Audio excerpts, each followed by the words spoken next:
Hi, I'm Phil Richards. We're at the Light Lab at Juno Lighting Group. Today, I'm going to show you how to install our J6 RL LED retrofit module.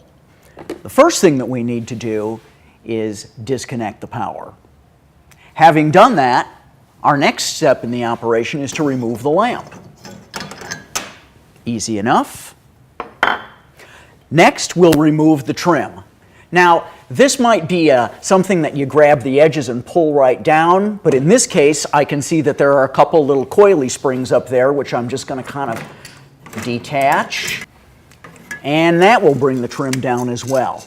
Now, I can see from looking up into the top of the housing here that the socket is actually attached to a movable plate. Sometimes the socket dangles from just a whip, but on the plate then, the first thing that we're going to do is we're going to remove or actually detach the socket from the plate. I can see that it's got a screw attachment there, so I'm going to grab my Phillips screwdriver, loosen that screw, and pull that socket down. Okay? If I had no socket plate, the socket would just be free. After having done that, I'm going to remove the wing nuts that hold the plate in.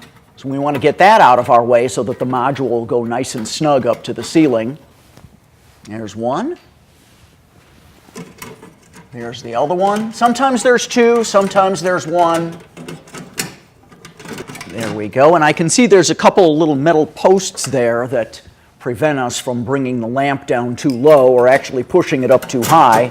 And I'm going to pry those little legs away from the side, just so I can take it off that last little sticking point and bring that plate down. There we go. All right, everything out of the way. Now I'm going to put the little pigtail into the socket.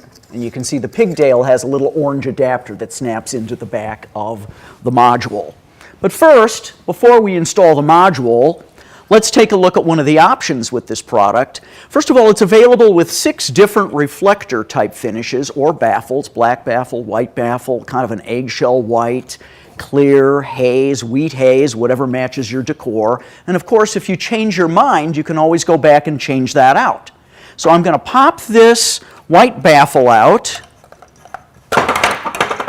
because maybe I would like this to match my stainless steel hardware in the kitchen a little bit better. So I'm going to put that in, give it a little snap, walk back over to my housing, attach that pigtail, squeeze my torsion springs, and these will go very neatly up into a couple of little receivers that look kind of like the letter C, or some people call them bullhorns. And there you have it. It's actually as easy as installing a recessed trim. That's about it, folks. All you have to do now is restore the power by switching your breaker back on at the box. Make sure it works.